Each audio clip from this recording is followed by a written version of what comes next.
Um, there's been a lot of discussion about this provision, and a lot talked about with respect to housing and the need for housing throughout America. The reality today is that we do have a housing crisis. We have a growing homeless population across this country. In California, 129,000 people homeless.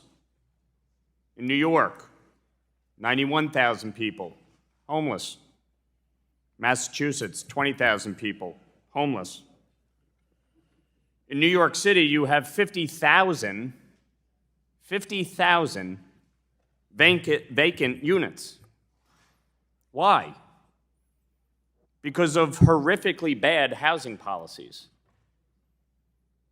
Rent control in New York City has created an absolute mess. And now you have landlords who will not upgrade their apartments because they can't recoup the funds because they're capped at what they can charge for rent. 50,000 units. Interest rates today, if you want to buy a home, 30-year fixed mortgage, 7.126%. 15-year fixed mortgage, 6.135%. Why are interest rates so high? Because of record inflation, a 41-year record high. Why? Because of reckless, out-of-control spending. $5 trillion in new spending. We have a crisis, all right. And amendments like this are doing nothing about it.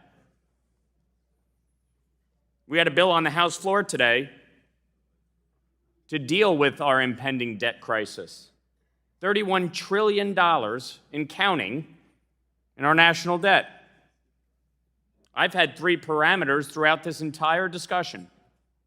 The President and the Senate Majority Leader must negotiate with the Speaker. We must cut spending, and we must not default. If we want to make housing in this country more affordable, then we need to reduce the cost of living.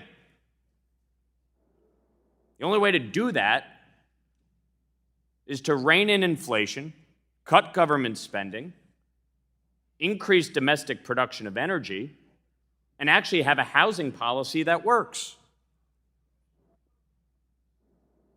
People go to the grocery store and they can't even buy eggs, milk, chicken, basic necessities for under $100.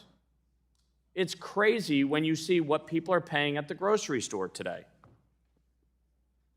So we talk about wanting to help rural America. We talk about wanting to help veterans, seniors, young people.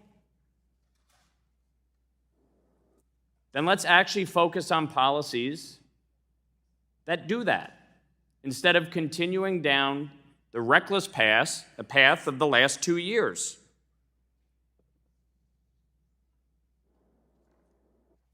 These amendments are nothing but political statements. They're not actually designed to solve any problems. So if we're serious at this late hour about doing actual work, then let's get to the business of that rather than wasting time on these worthless amendments. I yield back.